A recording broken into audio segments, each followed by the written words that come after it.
Hello, and welcome back to Post Traumatic Revelations. I'm your host, Afrah Caraballo.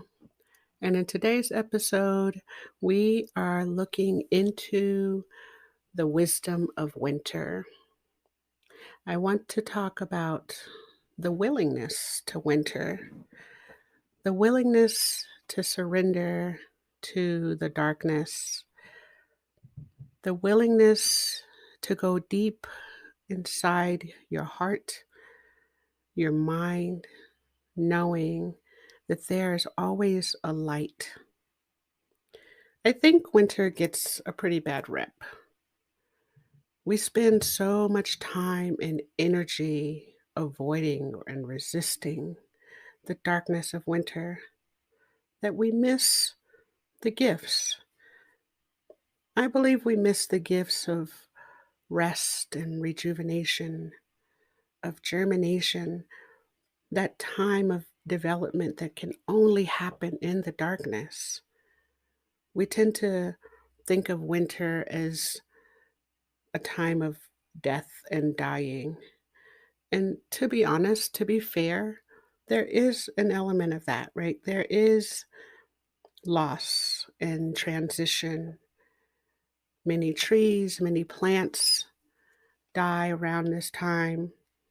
And statistically, a lot of people tend to die during the winter.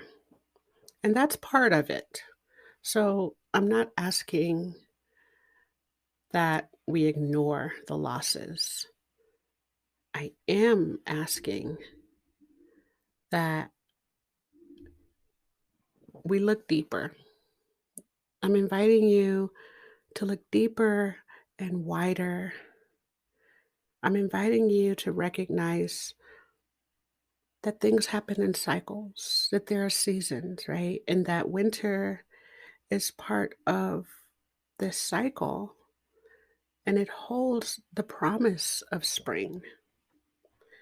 I invite you to recognize or to consider the idea that the darkness of winter holds rich and powerful gifts for us. Winter is an invitation to go within. It calls us inside of our homes, inside of our hearts, inside of our minds.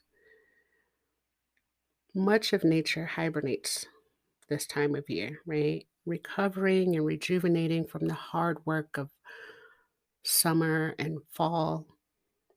And hibernation means to be in a state of inactivity, to be dormant for a period of time. And so the wisdom of winter is the promise of new life after the transformation.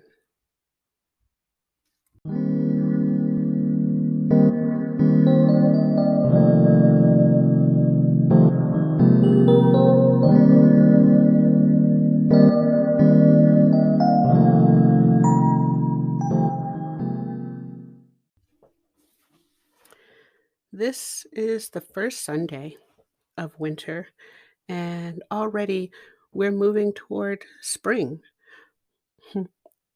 This year's winter solstice, the longest night of the year and the shortest day of the year, actually fell on December 21st. And I'm one of those people who is fascinated by time, the concept of time and how we use it. I like to check the time of sunset and the time of sunrise. And I notice how we gain about a minute or so of sunlight each day after winter solstice. And I find it really fascinating. This is exciting to me because it confirms to me in a real and tangible way that the darkness is temporary. Looking at the changes in the darkness gives me hope that there is life, that things are transitioning and transforming, that the darkness isn't this stagnant, infinite space of time that as winter is moving in, it is moving through, right? So the willingness to winter is about surrendering to the call of nature, to rest, to go within and be in that process, in that movement of life, that even when it looks like death or dormancy or inactivity, that deep in the earth, deep in our minds, deep in our hearts, that life is still happening, transition is still happening. So often we think winter is just about death, but it's about transformation, transition. It's about becoming the next best version of you.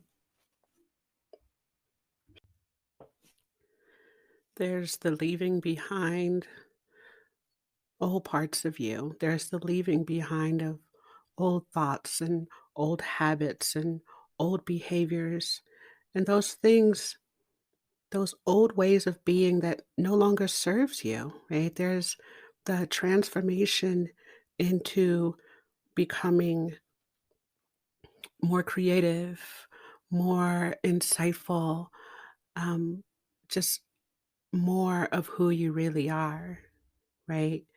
That when we give ourselves permission to winter, we can find our light, we can find our voice. When we answer the call to winter, we give ourselves permission to surrender to the darkness, trusting the light that lives inside of us, trusting the light that guides the way to our internal strengths, our internal knowings, our internal resources. And every living thing, every single living thing, from like the microscopic single celled organisms to the multi celled magnificent oceans, every living thing radiates an energy and gives off light. And since I'm not a biologist, I should probably say virtually every living thing because we're still learning more and more about our world, our planet. But virtually every living thing has a light, right? Radiates this light. And what we know is every single living human, right, has this light and it radiates. So as long as you're alive, there literally is light inside of you. No matter how dark it is, no matter what you've done, no matter what's been done to you, no matter what you've been through, you have a light inside of you. We all have darkness and we all have light. And like everything else in nature, we have cycles, we have seasons, seasons of darkness, seasons of light, seasons of winter. And in every winter lives the seeds of spring.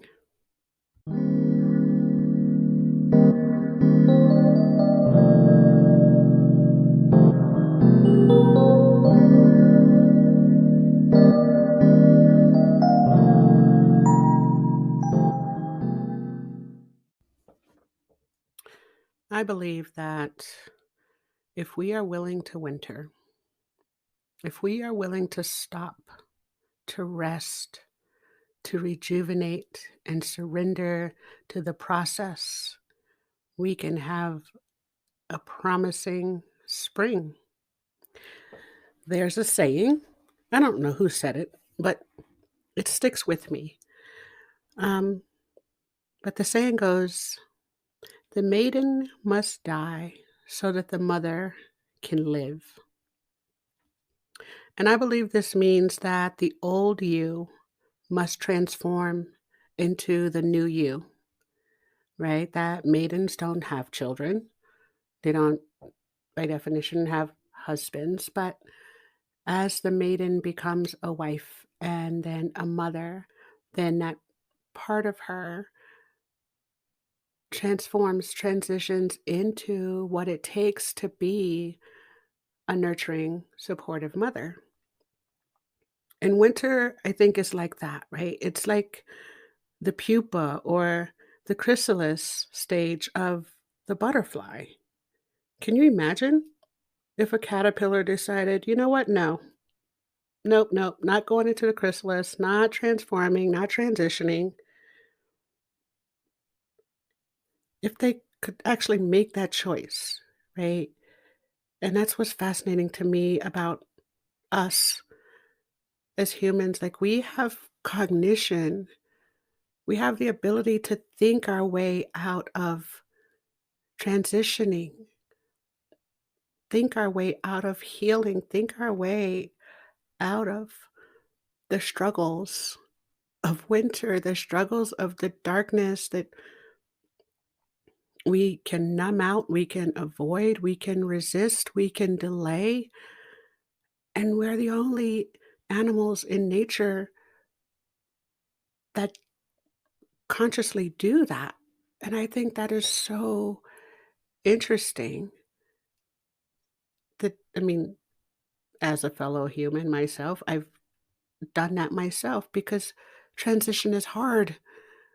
Winter is hard when you don't know what you're made of, right? When you think what you're made of has been so broken and so destroyed, you don't trust the darkness inside of you. You don't trust the darkness. You don't trust the world. You don't trust the universe to hold you. But winter is a natural and necessary season. And there are many ways to spend the time all around the world. There are rituals and festivals and ceremonies and celebrations to help with the darkness and the cold that comes in the winter. There are certain trees and berries and fruits that actually thrive in the winter. You have the fir, you have pines, you have holly, you have persimmons and pomegranates and oranges and berries, and even nature works to help support us through the winter, right? And I'm talking about this right now in like the physiological sense, but even in the emotional and spiritual sense, there are elements of winter that supports and help us to get through those darkness, through that hibernation time frame. That while some things in nature thrive in the winter, they actually are dormant in the summer and vice versa, so that all of nature has its time, has its seasons, has its place. That winter doesn't have to be all one thing or all another thing, those extremes of all or nothing, right? That it's not lock down and be still completely, but there are ways to enjoy winter, to vacation, to surrender, to play in the snow, right? There's skiing and snowboarding and snowshoeing and different parts of winter that actually make it not completely treacherous, right? That some people absolutely hate the winter, cannot appreciate anything about it. And some people feel the same way about the summer. And what I love about cycles and seasons is that nothing lasts forever, right? It comes to pass. That's the promise, right? That it all comes to pass. So there isn't always and never and complete darkness or complete light, that there are seasons. And some seasons are definitely longer than others, but there's no all or nothing, right? And so finding a way to be in process, to be in season, to be in the cycle, in the transition, allows for growth and healing and rejuvenation. I think that finding the grays can make the blacks and the whites so much more bearable.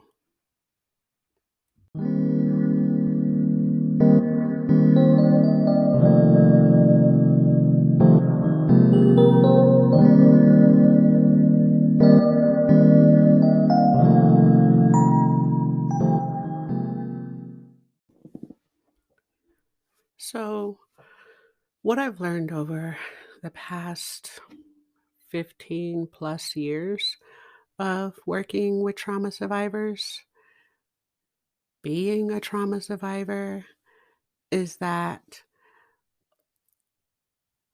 the all or nothing thinking, right? The black or white, the on or off, the with me or against me is a coping strategy, right? When you have PTSD, when you have post traumatic stress disorder, anxiety disorder, bipolar disorder, depressive disorder, that all or nothing thinking is a coping strategy. It helps us make sense of all the information in our heads, right? And so the uncertainty of darkness, the uncertainty of winter, of seasons, the variables that come with that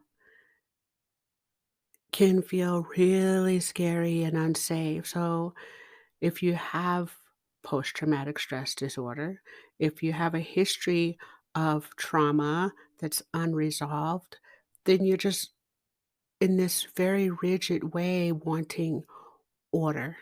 And winter, spring, summer, fall, nature really, there's this window of the season, right? It's not an exact date. And so it can feel really scary and unnerving to suggest surrender to the process. And I get that. I totally understand that. And that's why this is an invitation, right? I'm not commanding or demanding, but it's an invitation to think differently. It's an invitation to entertain the idea that you can tap into your own internal power, your own internal light, your own internal knowing, so that when your winter feels dark and endless, you can be reminded, or at least have the idea that the seed is planted, that it's never total darkness. and it's never permanent darkness that in the deepest, darkest times, in the deepest, darkest places, if you're there and you're alive, there is light, right?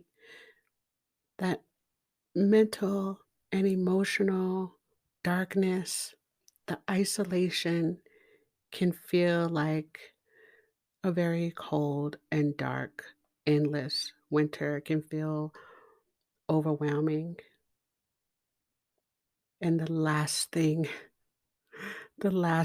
someone with trauma wants to do is surrender or go within. For most trauma survivors, the last place you want to be is inside your own body. But that's where the wisdom is. That's where the light is. That's where the seeds of love, hope, and healing are.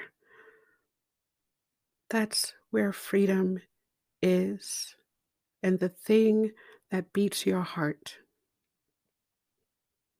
the thing that pumps your blood, the thing that blinks your eyes, guarantees it. The power that kept you alive during your trauma experience also ensured the possibility to live and thrive, not just survive, but those possibilities, those seeds are in there. And if you can hear my voice, that means you're alive.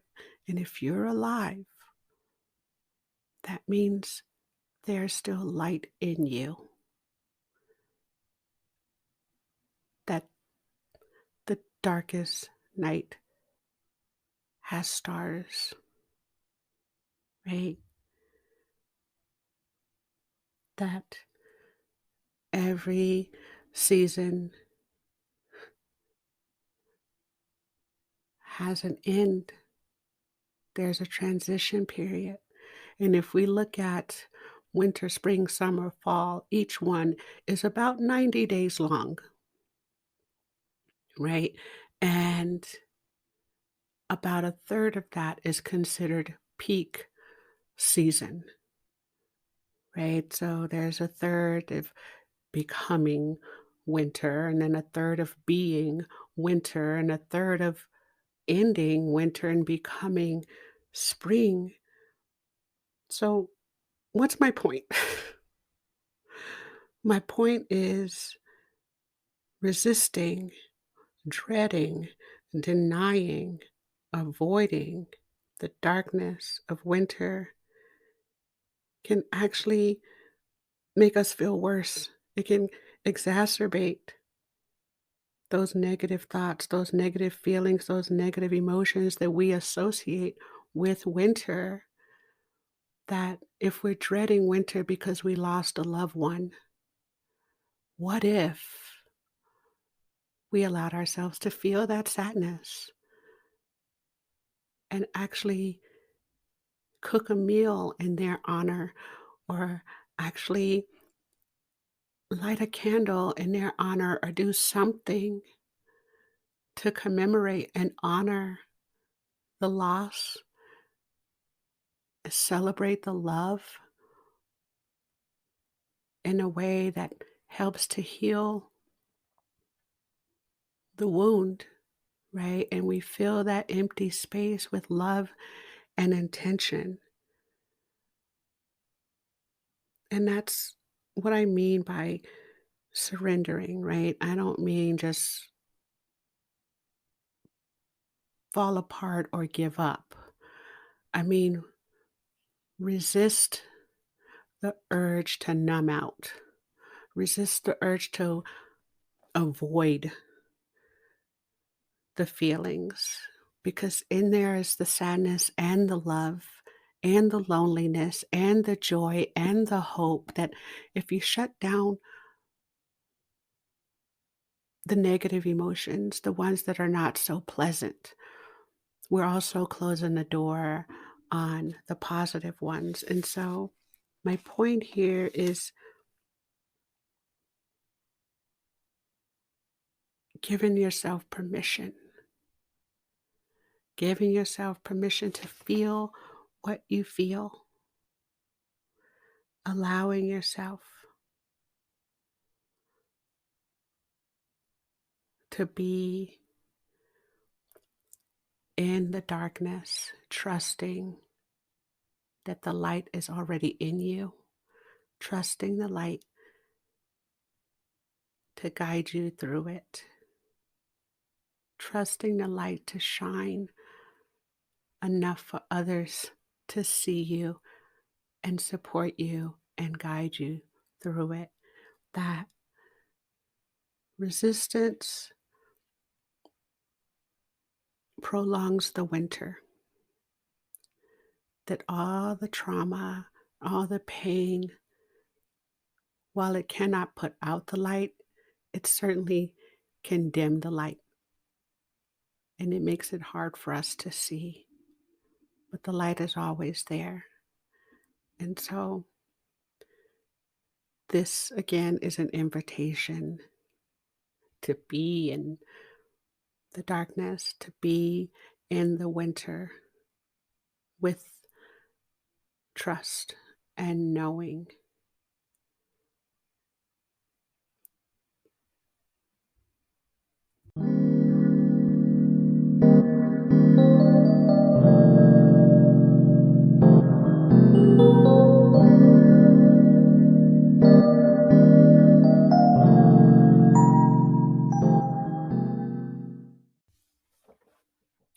So I want to invite you to winter differently this year. Feel your feelings. Let the wisdom of winter show you that there is light in the darkness, warmth in the cold, in deeper layers of earth that under the snow and under the frosted ground, just below, is a network of life, restoring, rejuvenating, and preparing for spring that comes in just a few short months. I want to invite you to let the wisdom of winter remind you that there are candles and fireplaces and hot beverages and warm mugs, cozy blankets, comfort in the sadness, company for the lonely, snow for the adventurous, and board games for the homebodies, losses and connections and support. I'm inviting you to notice that as long as you're alive, there is change happening minute by minute, day by day, week by week, month by month. Change is happening season by season. And the willingness to winter can mean a wonderful winter and an exciting and promising spring. We have just 11 more weeks of winter. Just 11 weeks. What do you want to do with it? How do you want to spend your winter? Do you want to resist and complain for the next 11 weeks? Or do you want to rejuvenate, surrender, heal, restore? Spring will come. There's nothing we can do about that. Spring will come. Groundhog or no groundhog, spring will come. And everything plant, animal, human, everything grows better in a soft, nurturing, supportive environment. So I invite you to winter wisely. I invite you to give yourself permission to pause. Give yourself permission to feel the love, the sadness, the loss, the healing, the anticipation, the fear, the anger, the rage, the sorrow. But feel all of your feelings and validate them along the way. I invite you to allow yourself to be in the darkness without judgment, without guilt, without shame. Because as we know, judgment, guilt, and shame delays all healing, right? And we can be lost in the darkness with judgment, guilt, and shame. Or we can be in the darkness in a knowing that we are connected to something bigger, and a knowing that there's always light, and we let that light warm us. We let that light heal us and lead us toward our healing and our recovery. We allow ourselves to be in the darkness and notice that internal light, nurturing it, letting it guide us, letting it move us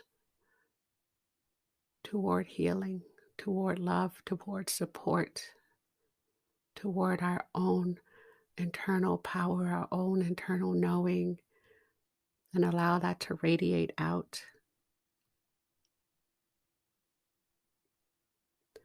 So, knowing that spring is coming, again, I want to invite you to winter wisely. So, here's to a transformative winter. May we sit in our chrysalis knowing that the next best version of us is already underway, that healing is possible with permission, strength and recovery is possible with permission, that no winter lasts forever.